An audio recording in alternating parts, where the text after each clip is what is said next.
हाँ, शुरू कर सकते हैं।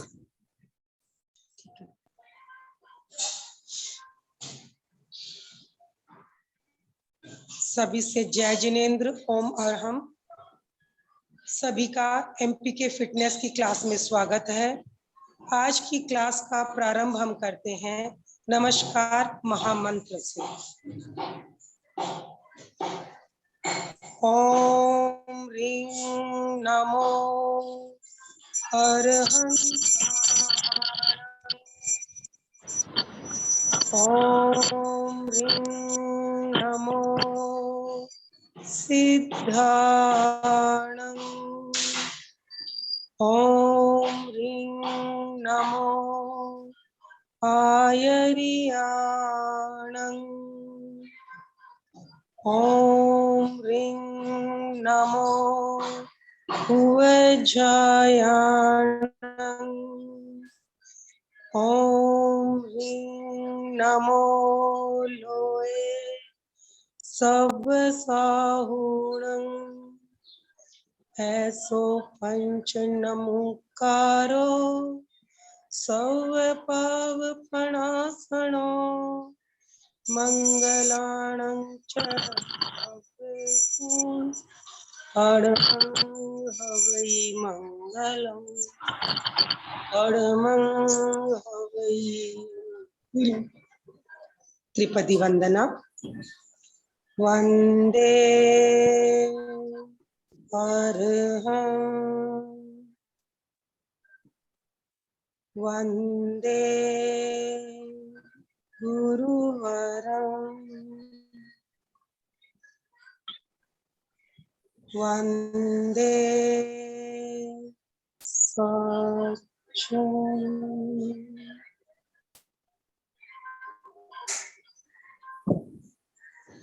Good morning. आज की क्लास का हमारा विषय है योगिक क्रियाएं। योगिक क्रियाएं आप लोगों ने बहुत बार की हैं और आज आप फिर करेंगे। तो बहुत तरह तरह की योगिक क्रियाएं चारों तरफ चल रही हैं। कभी प्रश्न होता होगा ना, इतने आसन हैं, इतने प्राणायाम हैं, फिर भी हम योगिक क्रियाओं की तरफ क्यों आकर्षित रहते हैं? योगिक क्रियाएं तो पहली बात तो बहुत सरल तरीके से होती है, हर आदमी उसको कर सकता है। और आज शहरों में जो जीवन हो गया है, विज्ञान ने जो हमें इतने सुविधा के साधन दे दिए हैं, हम अपने हाथों पैरों को चलाना ही नहीं चाहते। हाथ से काम करना छोटी बात माना जाने लगा है। हमारे पास इतनी मशीनें हैं, अगर किसी के घर में वॉशिंग मशीन नहीं तो लोग कहते हैं क्या बात है, वॉशिंग मशीन ही नहीं। या इतना तो आपके पास है, एक वॉशिंग मशीन तो खरीद ही सकते हो। मिक्सर ग्राइंडर नहीं, अगर सिल बट्टा है शहरों में तो आश्चर्य माना जाता है, क्या कर रहे, क्यों इतनी मेहनत, क्यों नहीं एक मिक्सर ग्राइंडर आ जाना चाहिए घर में। मानती हूँ मैं, विज्ञान ने बहुत सुविधा दी है, बिल्कुल सुविधाएं दी है, पर इन सुविधाओं ने हमें कहीं ना कहीं गुलाम बना दिया, पंगु बना दिया और शारीरिक स्तर पर कमजोर और बीमार बना दिया। और इसी का नतीजा है कि आज हर व्यक्ति को योग, ध्यान, एक्सरसाइज और कितनी क्रियाएं नियमित करनी पड़ रही हैं। पुराने जमाने में हम देखते थे आम आदमी इन सब बातों से नहीं जुड़ा हुआ था। क्यों? क्योंकि उसकी शारीरिक मेहनत थी। सुबह उठ के लेडीज अपने घर में चक्की पीसती थी, झाड़ू लगाती थी। आजकल ये दोनों ही काम बिल्कुल वर्जित है, एकदम। आज के इस मॉडर्न युग में ये सारी चीजें बिल्कुल वर्जित है, करनी ही नहीं है। पागल हो, झाड़ू लगा रही हो, मेड आती है ना घर में, और बेचारी मेड है, उनको कोई चिंता नहीं है कि मोटी हो जाएंगे, हमें योग करना चाहिए, आसन करना चाहिए। वो सुबह उठ के अपने काम पे जाती हैं बस सीधा। तो सही पूछिए तो हमारा जो काम था वो भी वो कर रही हैं, तो हमें कुछ एक्स्ट्रा काम करना ही पड़ेगा। इसीलिए क्या है, योगिक क्रियाओं की जरूरत है। योगिक क्रियाएं चाहे बच्चे हो, बूढ़े हो या जवान हो, जिनके लाइफ में फिजिकल एक्टिविटी नहीं है, वो आसन प्राणायाम न भी करें तो सिंपल योगिक क्रियाएं एक जरूरत है उनकी जीवन की, और करनी ही होगी, अन्यथा उनके जीवन में बहुत बीमारियां आ जाएंगी। तो योगिक क्रिया में हम हर अपनी वॉलेंट्री मसल्स, ऐच्छिक मांसपेशियों का संचालन कर लेते हैं इजी वे में, पर उसको कैसे करना ये भी एक साइंस है। अगर आप प्रॉपर ढंग से नहीं करते हो तो बजाय सही इफेक्ट के आपके शरीर में उनका गलत इफेक्ट होता है। तो योगिक क्रियाएं बहुत ही सहज सरल प्रक्रियाएं हैं, जो आज आपको हमें हमारी नई ट्रेनर पहली बार जो आ रही है इस मंच से, श्रीमती मंजू जी पारख, जो कोलकाता से हैं, जो बहुत ही कुशल योगा ट्रेनर है, प्रेक्षा मेडिटेशन ट्रेनर है। तो आज हम उनसे सीखते हैं संपूर्ण शरीर की योगिक क्रिया, छोटी छोटी क्रियाएं जिन्हें अगर सावधानी पूर्वक किया जाए तो आपके शरीर में फुर्ती रहेगी, आलस्य दूर होगा, और पूरे शरीर में, जिसको कहते हैं ना, सारी मांसपेशियों का संचालन हो जाएगा, जो सुबह अगर एक बार कर ली जाए तो पूरे दिन आपके शरीर में स्फूर्ति रहेगी और क्या होगा, एक्टिवनेस रहेगी। तो चलिए मैं इनवाइट करना चाहूंगी Manju ji Parakh from Kolkata, city of joy. जी हाँ, खुशियों का शहर है कोलकाता, तो वहां से हमारे साथ जुड़ रही हैं मंजू जी पारख। आपका स्वागत है मंजू जी। जय जिनेन्द्र, ओम अरहम।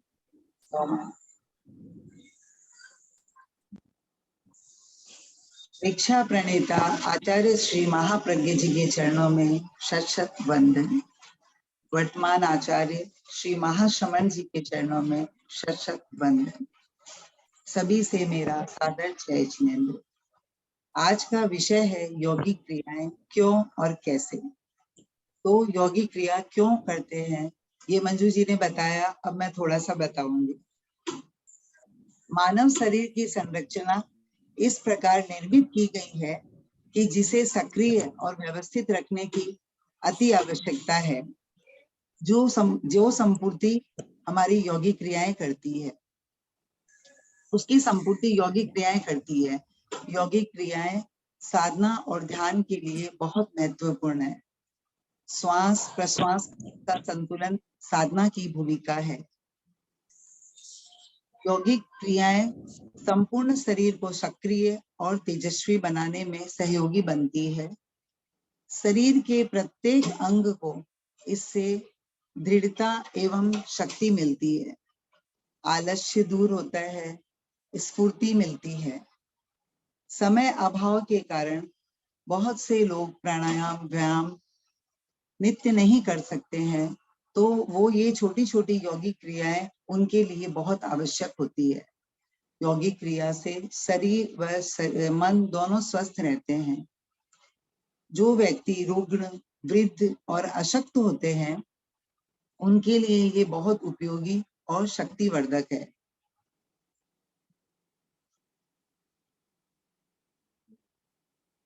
योगिक क्रियाएं बच्चे, जवान और बूढ़े सभी उम्र के व्यक्ति कर सकते हैं। योगिक क्रियाओं से संपूर्ण शरीर के संधि स्थल में लचीलापन व कर्मजा शक्ति का विकास होता है। हमारी मांसपेशियों में स्फूर्ति आती है और स्नायु संस्थान में सक्रियता, स्नायु संस्थान को सक्रियता मिलती है। रक्त संचार बराबर संतुलन रहता है। योगिक क्रियाओं से शरीर मन और चित्त दोनों प्रसन्न होने लगते हैं, जिससे हमारी प्रज्ञा प्रकट होती है। वो कहते हैं स्वस्थ चित्ते बुद्ध है, यानी चित्त स्वस्थ चित्त में, स्वस्थ मन में प्रज्ञा प्रकट होती है। इससे हमारा प्राण संतुलन बराबर बना रहता है। इसीलिए योगिक क्रिया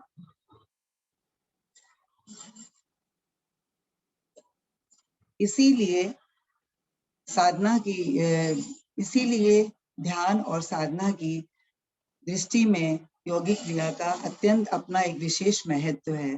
तो चलिए हम यौगिक क्रिया शुरू करते हैं। यौगिक क्रिया शुरू करने से पहले हम अपने इष्ट को वंदन करते हैं। प्रेक्षा ध्यान साधक का इष्ट है अरहम, यानी अनंत चैतन्य, अनंत शक्ति संपन्न चैतन्य। अरहम वंदन के लिए वंदना आसन में आ जाएं। पंजों के बल बैठें, दोनों हाथ विनम्रता से जोड़ें, श्वास भरें। मेरुदंड वंदे बोलते समय मेरुदंड सीधा रहे और अरहम बोलते समय मस्तक भूमि पर स्पर्श करे। यह क्रिया हम 3 बार करेंगे। श्वास भरें, वंदे अरहम, श्वास भरें, वंदे अरहम। पुनः श्वास भरें, वंदे अरहम।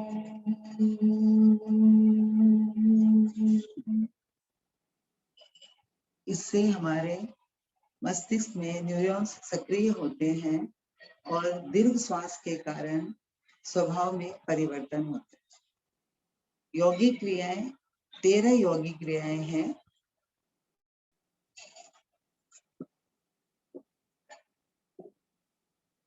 मस्तक से शुरू होने वाली पहली यौगिक क्रिया, सीधे खड़े हो जाएं, दोनों एड़ियों को मिलाएं, पंजे खुले रहें, दोनों हाथ साथल से सटे रहें, दृष्टि समूह।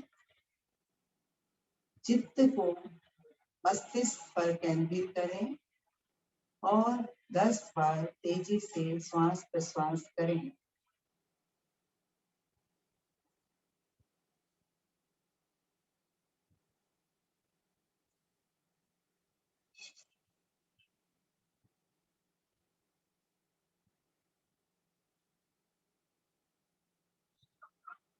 यह क्रिया हम एक बार और करेंगे। चित्त को मस्तिष्क पर केंद्रित करें और तेजी से श्वास प्रश्वास 10 बार करें।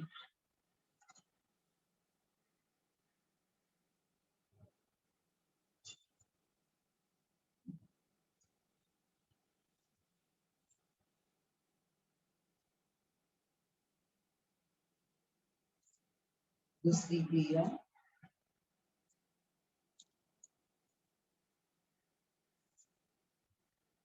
ललाट, कनपट्टी और स्नायु को ऊपर की ओर खिंचाव देते हुए, श्वास भरते हुए ऊपर की ओर खिंचाव दें।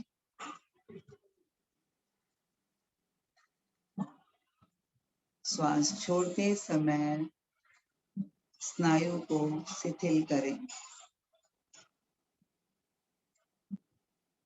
पुनः करें। ललाट, कनपट्टी और स्नायु को श्वास भरते हुए ऊपर की ओर खिंचाव दें।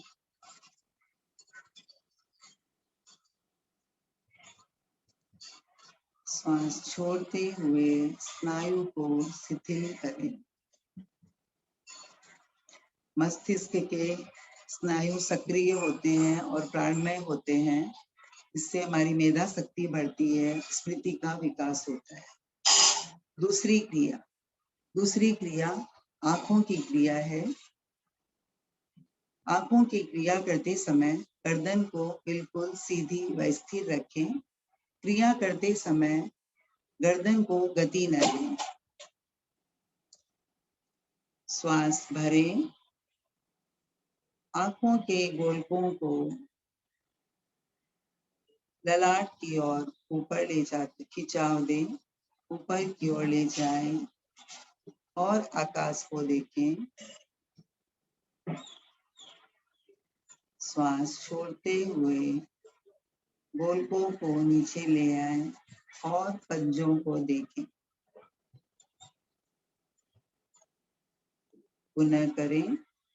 श्वास भरते हुए गोलकों को ललाट की ओर ऊपर ले जाएं। श्वास छोड़ते हुए गोलकों को नीचे ले आए।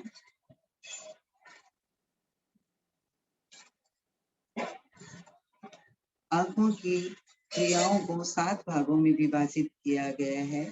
ये हमने पहले किया।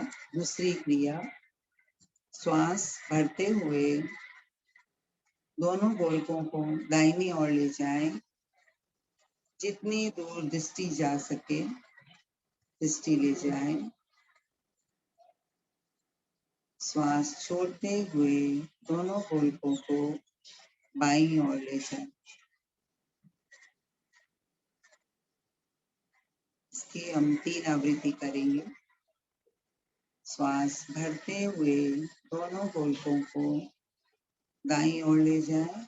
जितनी दृष्टि पीछे जाए। श्वास छोड़ते हुए दोनों गोलकों को बाईं ओर ले जाएं। पुनः करें। श्वास भरते हुए दाहिनी ओर। श्वास छोड़ते हुए बाईं ओर। तीसरी क्रिया, यह कोणात्मक तिरछी कोणात्मक क्रिया है। दोनों गोलकों को दाहिने कोण में ऊपर की ओर ले जाएं। इसके साथ हम हाथों को भी तिरछा कर सकते हैं। तो दाहिने कोण में श्वास भरते हुए दाहिने हाथ को ऊपर की तरफ देखें। श्वास छोड़ते हुए बाएं हाथ के कोण में नीचे ले आए।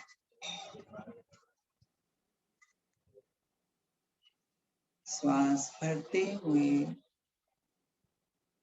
दोनों गोलकों को दाहिने कोण में ऊपर ले जाएं। श्वास छोड़ते हुए दोनों गोलकों को बाएं कोण में नीचे ले आए। श्वास भरते हुए पुनः दाहिने कोण में ऊपर जाएं। श्वास छोड़ते हुए दोनों गोलकों को नीचे बाएं कोण में ले आए। इसी क्रिया को विपरीत दिशा से करेंगे। अब बाएं तरफ से करेंगे। श्वास भरते हुए दोनों गोलकों को बाईं ओर ऊपर बाईं कोण पर ले जाएं। श्वास छोड़ते हुए दोनों गोलकों को नीचे दाहिने कोण पर ले आए। श्वास भरते हुए दोनों गोलकों को बाएं कोण पर ऊपर ले जाएं। श्वास छोड़ते हुए दाहिने कोण में नीचे रख जाए। एक बार और। श्वास भरते हुए दोनों गोलकों को बाएं कोण में ऊपर ले जाएं। श्वास छोड़ते हुए दोनों गोलकों को दाहिने हाथ में नीचे कोण पे ले आए। पांचवी क्रिया, पूरक करके कुंभक करें। दोनों गोलकों को दाएं और बाएं गोलाकार घुमाएंगे। श्वास भरें। श्वास रोकें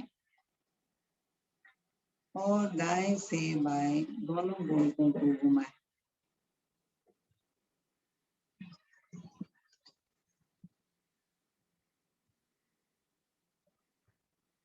पुनः करें। श्वास भरें। श्वास रोकें और आंखों को दाएं से बाएं गोलाकार में घुमाएं।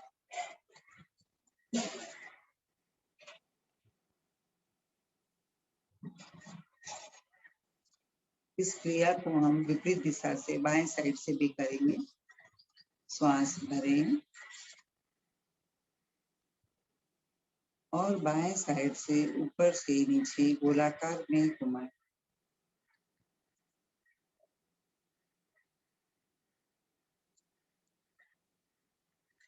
एक बार और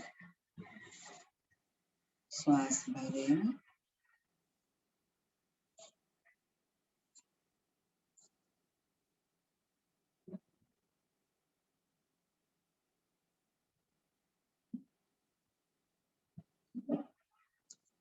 छठी क्रिया,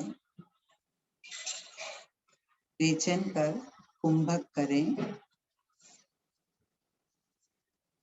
और आंखों को तेजी से टिमटिमाएं।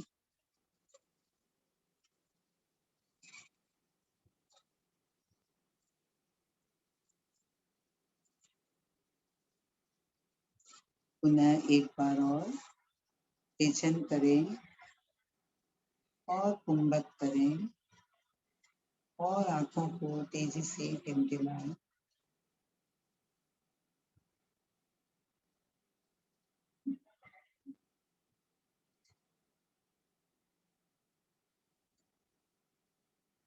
दोनों रेचन करते हुए दोनों हाथों को परस्पर गर्म करें और हल्के हाथों से आंखों को स्पर्श करें और धीरे धीरे मालिश करें।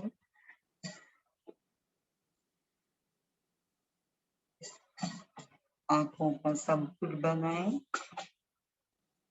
और अंधेरे में आंखें टिमटिमाएं।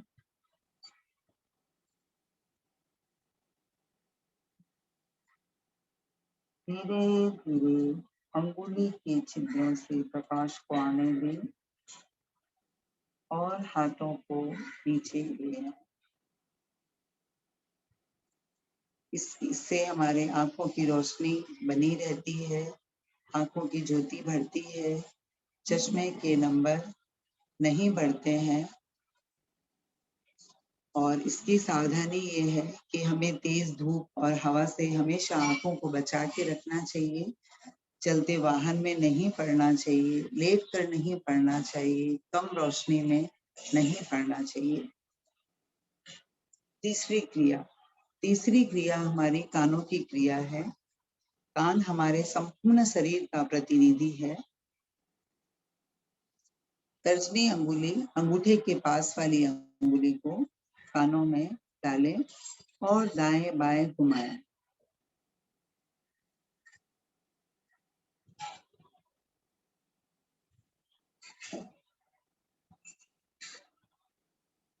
एक बार और करें।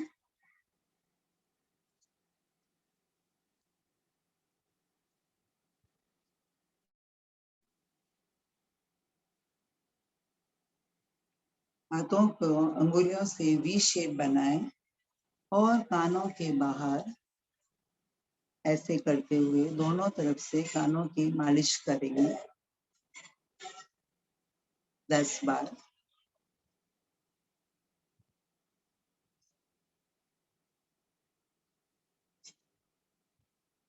कानों की तीसरी क्रिया, जिसमें कान को हम ऊपर से और नीचे से दोनों तरफ से 5-5 बार खींचेंगे।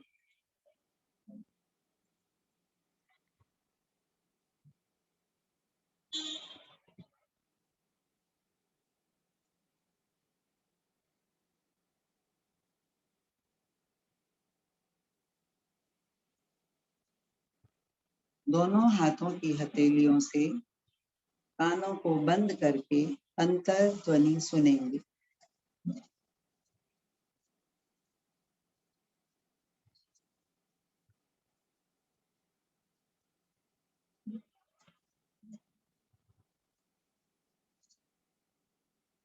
इसके लाभ है, कानों के रोग शांत होते हैं, सुनने की शक्ति बढ़ती है, आलस्य दूर होता है और विवेक जागृत होता है। चौथी यौगिक क्रिया है मुख और स्वर यंत्र की। मुंह में पूरा श्वास भरें, गाल जैसे पूरे फूल जाए हवा से, और नाक से सांस छोड़ें।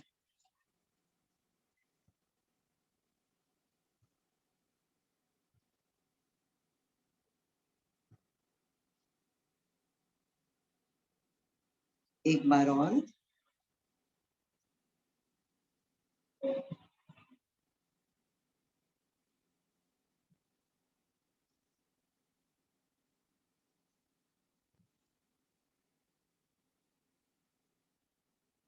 दूसरी क्रिया में हम ललाट, नाक, होंठ और ठुड्डी की मालिश करेंगे।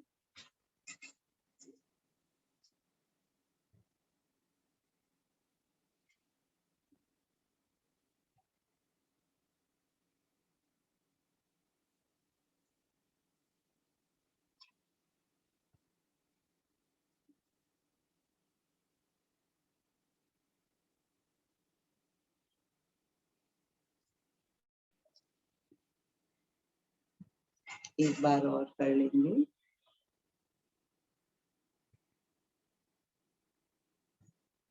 ललाट, नाक, होंठ और ठुड्डी।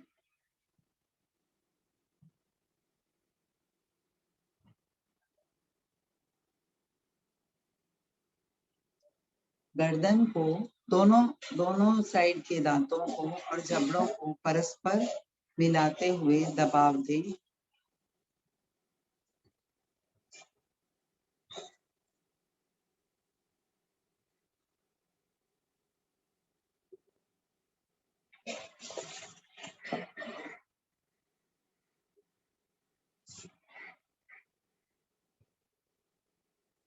गर्दन को थोड़ा पीछे करें और मुंह खोलें और दाहिने हाथ की 3 अंगुलियों को दोनों दांतों के बीच में से ले जाते हुए गले की ओर ले जाएंगे और आ की ध्वनि करेंगे।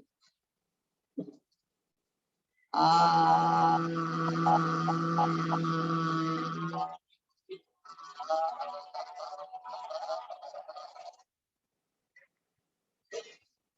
एक बार और करेंगे।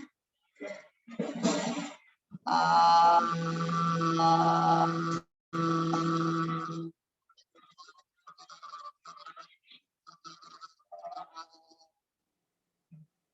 इसके लाभ है, हमारे गालों की झुर्रियां कम पड़ती है और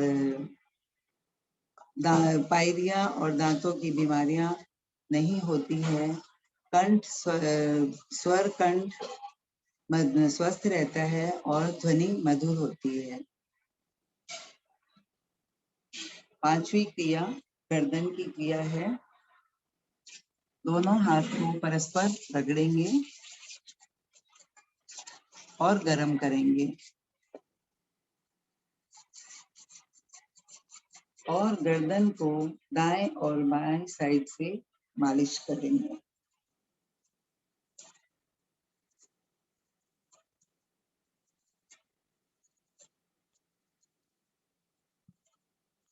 दूसरी क्रिया, श्वास भरें और गर्दन को पीठ की ओर पीछे ले जाएं और आकाश को देखें। श्वास छोड़ते हुए ठुड्डी को सीने से लगाएं।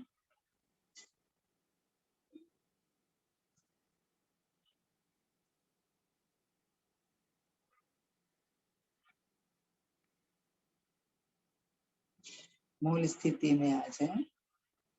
पुनः श्वास भरें, गर्दन को पीठ की ओर ले जाएं।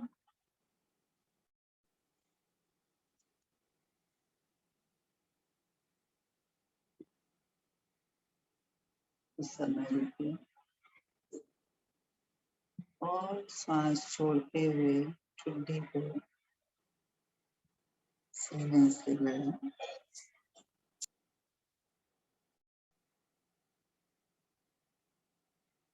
दूसरी क्रिया, श्वास भरें, पेचन करते हुए गर्दन को दाएं कंधे की तरफ मोड़ें।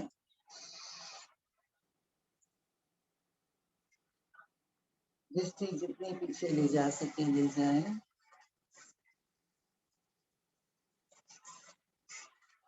श्वास पूरक भरें सीधे होके।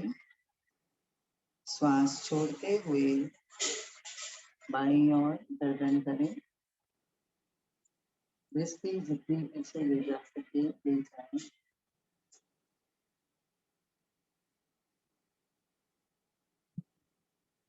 सीधे होके पूरक करें। श्वास छोड़ते हुए गर्दन को दाहिनी ओर ले जाएं।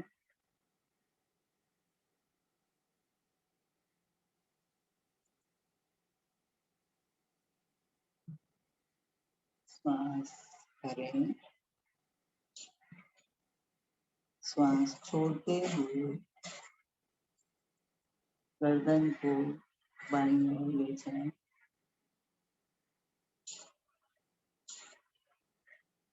गर्दन सीधी करें। तीसरी क्रिया में गर्दन को दाएं और बाएं गोलाकार घुमाएंगे। श्वास भरें। ठुड्डी को कंठकूप से लगाएं और ठुड्डी को घुमाते हुए दाहिने कंधे पर स्पर्श करते हुए गर्दन को पीठ की तरफ ले जाते हुए बाएं कान से बाएं कंधे को स्पर्श करें और ठुड्डी को कंठकूप से लगाएं। गर्दन सीधी। इस क्रिया को हम एक बार और करेंगे। श्वास भरें। ठुड्डी को कंठकूप से लगाएं और श्वास घुमाकर ठुड्डी गर्दन को घुमाते हुए ठुड्डी को दाहिने कंधे से स्पर्श कराएं। गर्दन को पीछे ले जाते हुए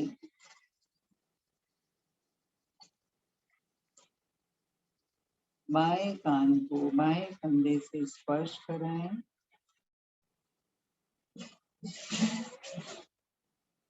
और ठुड्डी को कंठकूप से लगाएं।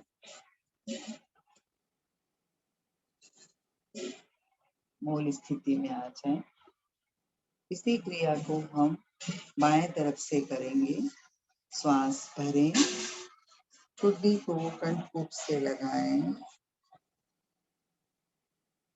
और गोलाकार घुमाते हुए ठुड्डी को बाएं कंधे से स्पर्श कराएं। गर्दन पीठ की ओर निकलते हुए दाहिने कान को दाहिने कंधे से स्पर्श कराएं और ठुड्डी को कंठकूप से लगाएं। मूल स्थिति में आए। इसी क्रिया को एक बार और दोहराएं। श्वास भरें।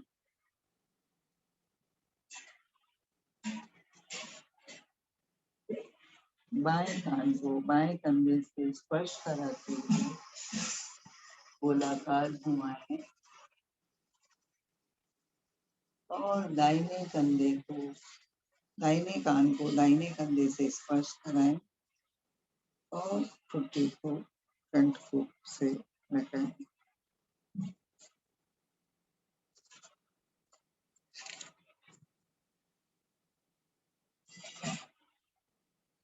मूल स्थिति में आ जाएं। श्वास भरें। सिर और गर्दन को दाहिनी ओर झुकाएं। कान कंधे से स्पर्श करें।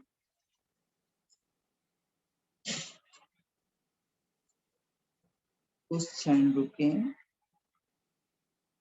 श्वास भरते हुए गर्दन को सीधी करें। यही क्रिया दूसरे तरफ से करेंगे। श्वास भरें और गर्दन और सिर को बाएं कंधे पर झुकाएं। कान को कंधे से स्पर्श करें।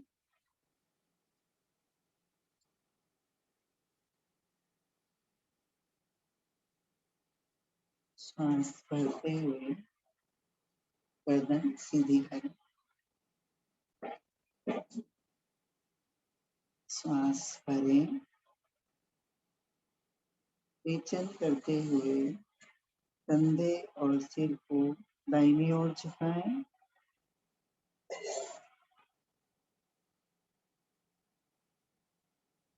श्वास भरते हुए गर्दन को सीधी करें। श्वास छोड़ते हुए बाएं गर्दन को बाएं कंधे पे झुकाएं।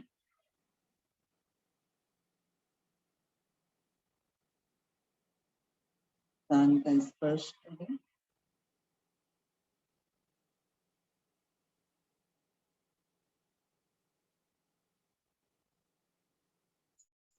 गर्दन को सीधी करें। इस क्रिया से गर्दन के दोष दूर होते हैं, आंखों और मस्तिष्क की शक्ति बढ़ती है, थायराइड ग्रंथि के स्राव संतुलित होते हैं। अब हम करेंगे छठी क्रिया कंधों के लिए। दोनों हाथ मुट्ठी बंद रखें। दोनों हाथ साथल के पास। श्वास भरें और कंधों को ऊपर की ओर ले जाएं। श्वास छोड़ते समय कंधे नीचे ले, हाथों को नीचे ले, हाथ सीधे रहें। एक बार और करके श्वास भरें, कंधे ऊपर ले आए। श्वास छोड़ते समय हाथों को और कंधों को नीचे ले आए। एक बार और।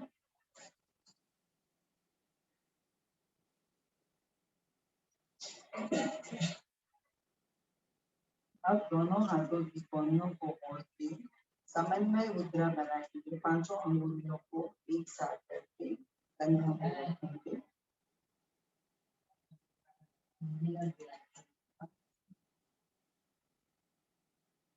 श्वास भरें और दोनों हाथों को आगे से पीछे की ओर 3 बार घुमाएंगे।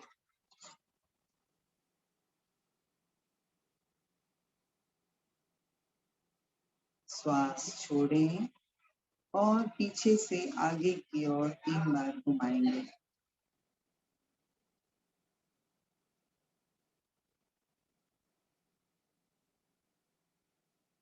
एक बार और करेंगे। श्वास भरें, आगे से पीछे की ओर। श्वास छोड़ें और पीछे से आगे की ओर।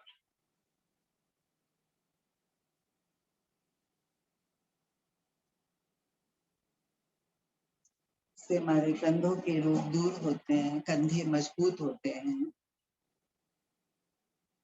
सातवीं क्रिया हाथों की क्रिया है। दोनों हाथों को परस्पर सीधा रखें, हथेलियां मिलाएं। श्वास भरते हुए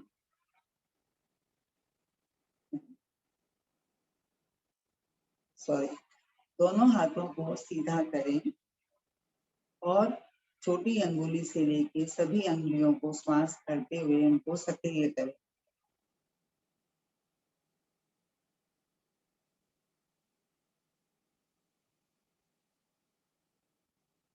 श्वास भरें और अंगुलियों से कलाई तक के भाग को 5 बार नीचे से ऊपर करें।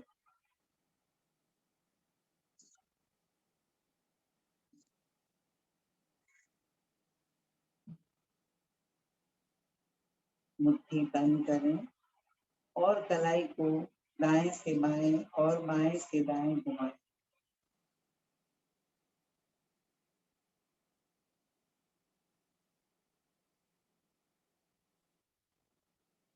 एक बार और करें।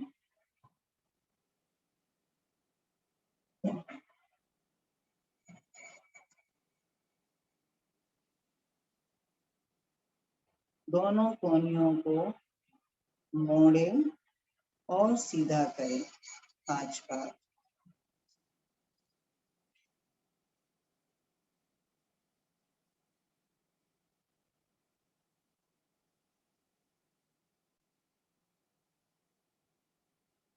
इससे हमारी अंगुलियों की शक्ति बढ़ती है, कलाई के जोड़ सक्रिय होते हैं, कोहनी के जोड़ सक्रिय होते हैं और कंधे के जोड़ सक्रिय होते हैं। 8वीं क्रिया, सीने और फेफड़े की। दोनों हाथ परस्पर सामने लाएं, हथेलियां मिली हुई रहे। श्वास भरते हुए दोनों हाथों को कंधे के समानांतर लाएं। श्वास छोड़ते हुए हाथों को सामने लाएं और हथेलियां मिलाएं।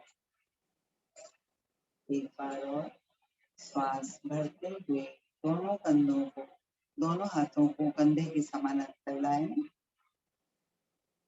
श्वास छोड़ते हुए दोनों हाथों को सामने ले।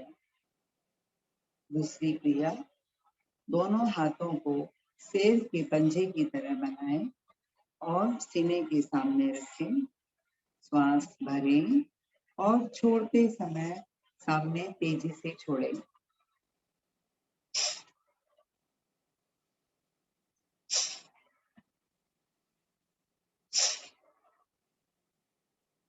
तीसरी क्रिया, दोनों हाथों को सीने के सामने इस प्रकार रखें कि जैसे किसी बहुत भारी रस्सी को हम खींच रहे हैं।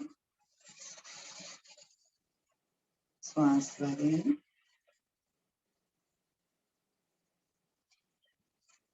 श्वास छोड़ें।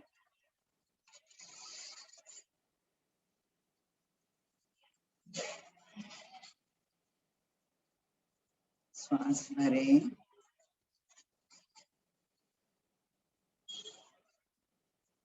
श्वास छोड़ें। इससे हमारे फेफड़े और सीना मजबूत होता है। प्राण वायु ज्यादा ग्रहण करने से कार्बन डाइऑक्साइड ज्यादा मात्रा में बाहर निकलती है और प्राण शक्ति बढ़ती। 9वीं क्रिया, पेट की क्रिया।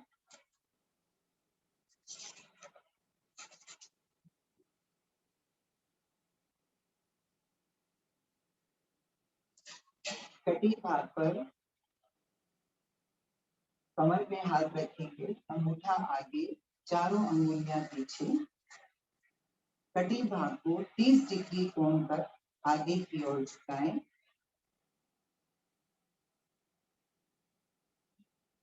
श्वास का रेचन कर कुंभक करें। पेट को अंदर की तरफ ले जाएं, पीठ से चिपकाते हुए ऊपर खींचे और तेजी से पेट को अंदर बाहर करें। एक क्रिया में 10 से 15 बार पेट अंदर और बाहर होगा।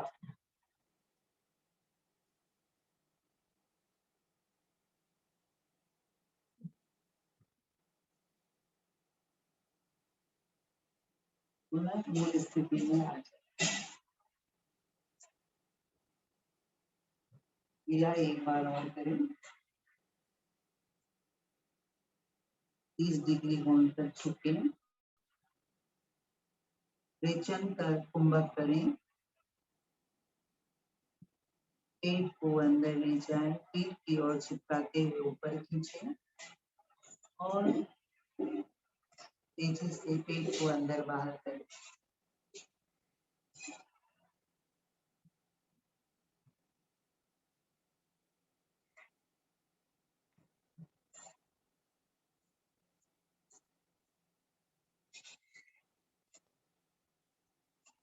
इससे हमारे वायु विकार दूर होते हैं, पाचन क्रिया सक्रिय होती है,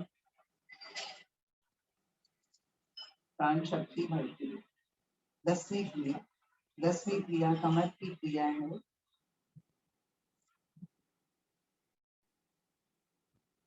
श्वास भरें, दोनों हाथ ऊपर की ओर ले जाएं, पेट आगे, गर्दन पीछे। श्वास छोड़ते हुए दोनों हाथों को आगे पंजे के पास ले आएंगे और ललाट को घुटने से लगाने का प्रयास करें। .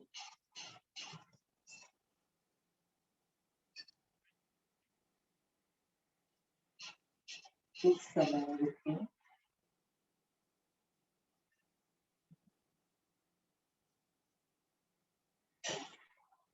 श्वास भरते हुए दोनों हाथों को ऊपर ले जाएं, पीछे झुकें और मूल स्थिति में आ जाएं। पुनः दोहराएं। श्वास भरें, दोनों हाथों को ऊपर ले जाएं, पेट आगे की ओर, गर्दन नीचे। श्वास का रीचन करते हुए दोनों हाथों को पंजों के पास ले आए और लगातार घुटने से लगाने का प्रयास करें।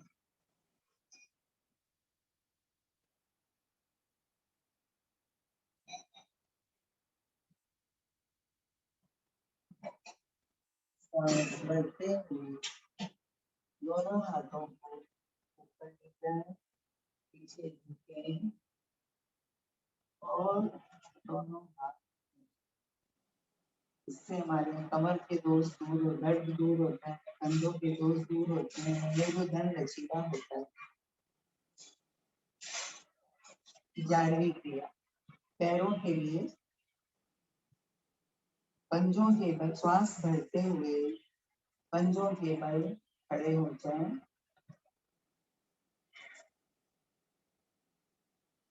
श्वास छोड़ते हुए एड़ियां जमीन पे रखें। पुनः एक बार करेंगे। श्वास भरते हुए पंजों के बल खड़े हो जाएं। श्वास छोड़ते हुए एड़ियां जमीन पे। अब श्वास भरते हुए हम एड़ी के बल खड़े होंगे। ना खड़े हो पाए तो हम सहारा ले सकते हैं। श्वास भरते हुए एड़ी के बल खड़े हो जाएं, पंजे ऊपर। श्वास छोड़ते हुए पंजों को नीचे करें। एक बार और करेंगे। श्वास भरते हुए एड़ी के बल खड़े हो जाएं।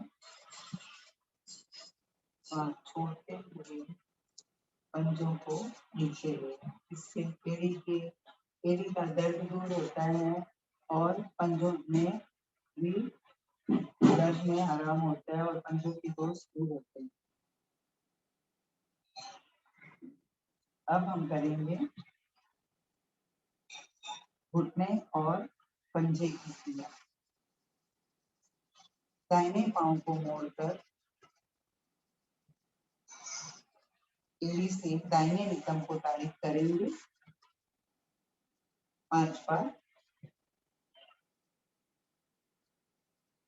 अब बाएं पांव से बाईं एड़ी से नितंब को तारित करें।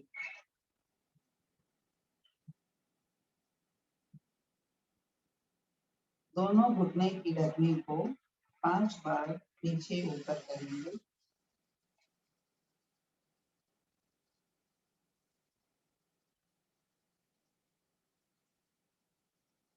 सीधे खड़े हों, दोनों पंजे खुले रहे, एड़ियां मिली हुई रहे और कमर पे हाथ, अंगूठा आगे, चारों अंगुलियां पीछे।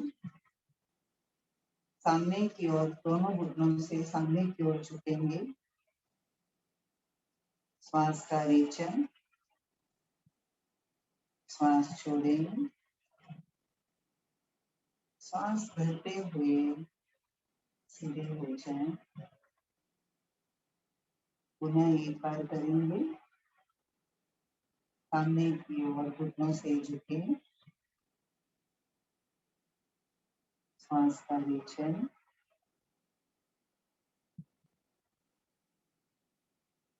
श्वास करते हुए सीधे हो जाएं। इसी स्थिति में हम घुटनों से दाएं और बाएं दोनों साइड मोड़ेंगे। कमर बिल्कुल सीधी रहेगी। दाहिनी ओर घुटनों को मोड़ेंगे, रेचन करें,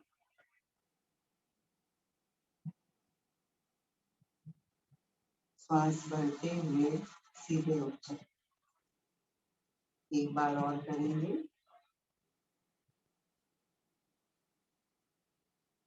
श्वास छोड़ेंगे।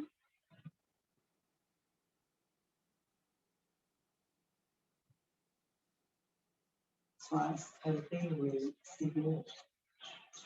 अब बाईं ओर करेंगे।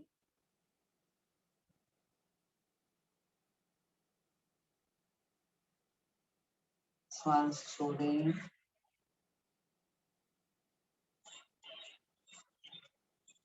श्वास करते हुए सीधे हो जाए। श्वास घुटने मोड़ें। श्वास छोड़ें। कमर सीधी रहे। श्वास भरते हुए ऊपर उठे। दोनों घुटनों को सामने की ओर मोड़ें और दोनों गोलाकार में दाएं से बाएं घुमाएं।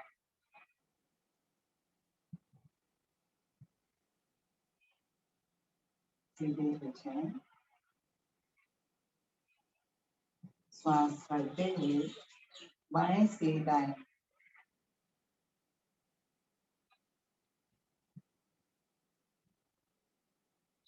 पुनः मूल स्थिति में आ जाए। एक बार और करेंगे।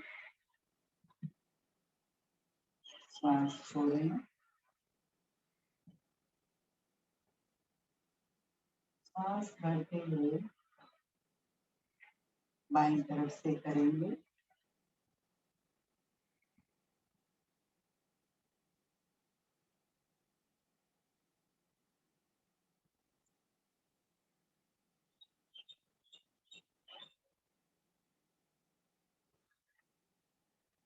दाहिने पांव को और पिंडी को सीधा करें और अंगूठे को जमीन की तरफ दबाव देते हुए नीचे करेंगे। पंजा ऊपर।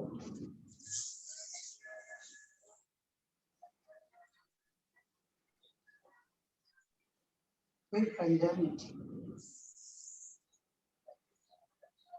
अब दूसरे पांव से करेंगे।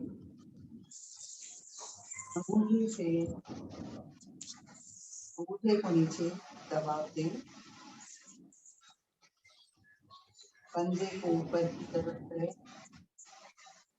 और पुनः नीचे की तरफ दबाएं।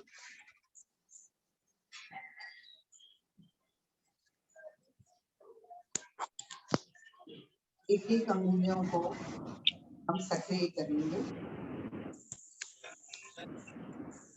समझ में नहीं आ रहा है, नहीं कुछ।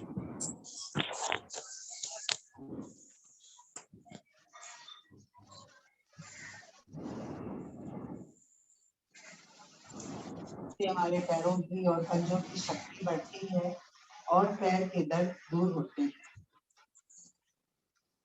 13वीं क्रिया है कायोत्सर्ग। सीधे खड़े हो जाएं। शरीर के प्रत्येक अवयव, मांसपेशियां, स्नायु को शिथिल करें। आंखें बंद करें।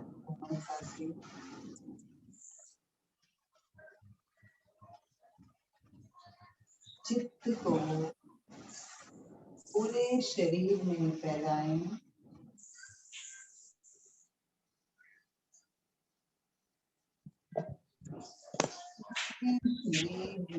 को तनाव से मुक्त करें। साउंड ही नहीं आ रहा है, कुछ आवाज नहीं आ रहा है। पूरे शरीर को तनाव से मुक्त करें। चिकित्सा का सुझाव दें।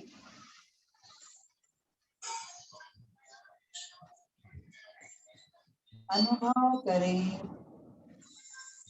पूरा शरीर शिथिल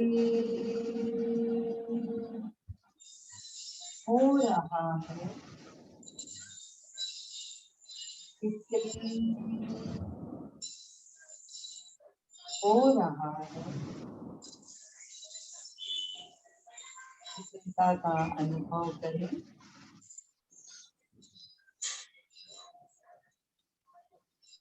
चैतन्य के प्रति जागरूक रहें।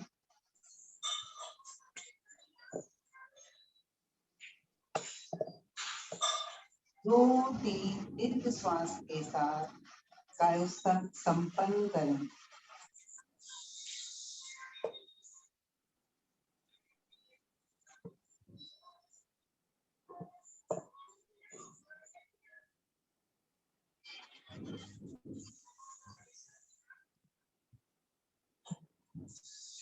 इससे हमारी मानसिक शक्ति बढ़ती है, जागरूकता बढ़ती है, ममत्व का परिहार होता है। ओम अरहम। बहुत सुंदर कराया मंजू जी आपने, बहुत अच्छा कराया। एक से लेकर 13 तक की क्रियाएं बहुत अच्छी करवाई।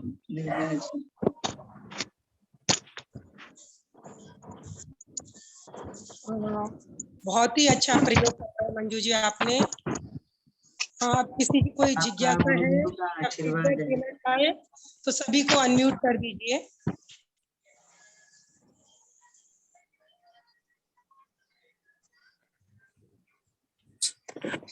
जय जिनेंद्र, बहुत अच्छा करा है मंजू जी आपने, सारी क्रियाएं, योगी क्रियाएं। बहुत बहुत धन्यवाद, बहुत अच्छा किया।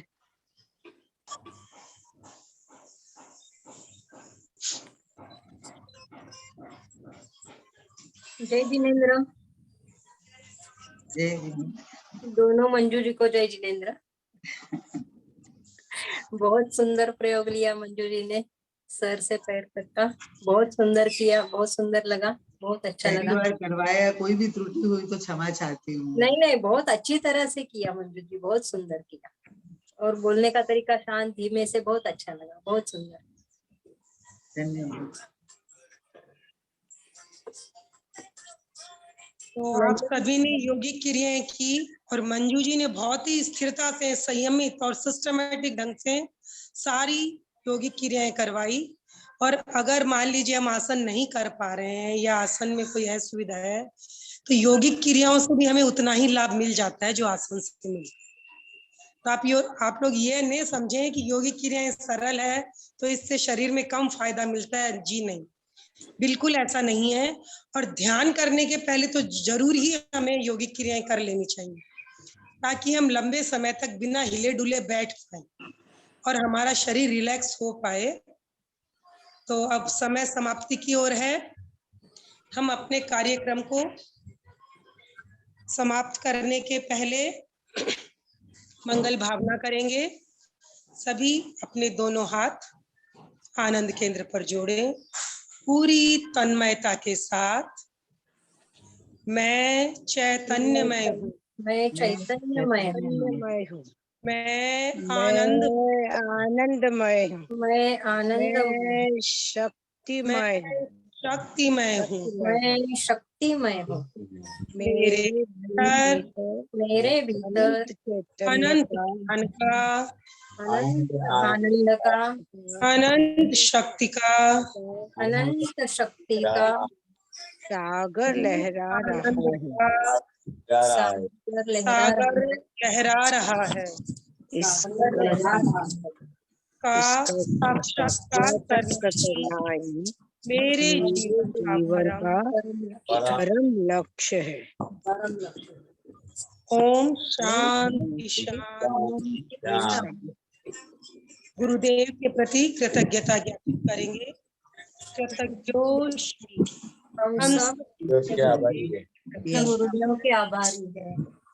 कृतज्ञोस्मि, हम सब गुरुदेव के आभारी हैं। कृतज्ञोस्मि, हम सब पूज्य गुरुदेव के आभारी। कृतज्ञोस्मि, हम सब साधकों के प्रति बहुत बहुत साधुवाद। आनंदमयी बच्चा, मंजू जी को बहुत बहुत धन्यवाद, बहुत बहुत सभी जय अपनी जिनेंद्र। आध्यात्मिक साधना में आगे बढ़े, स्वयं बढ़े, औरों को प्रेरित करें इसी मंगल भावना के साथ। ओम शांति। ओम शांति। दोनों मंजू जी का बहुत बहुत अभिनंदन, बहुत बहुत धन्यवाद। मीटिंग एंड करें मंजू जी? हाँ सुचिता जी। सभी को जय जिनेंद्र।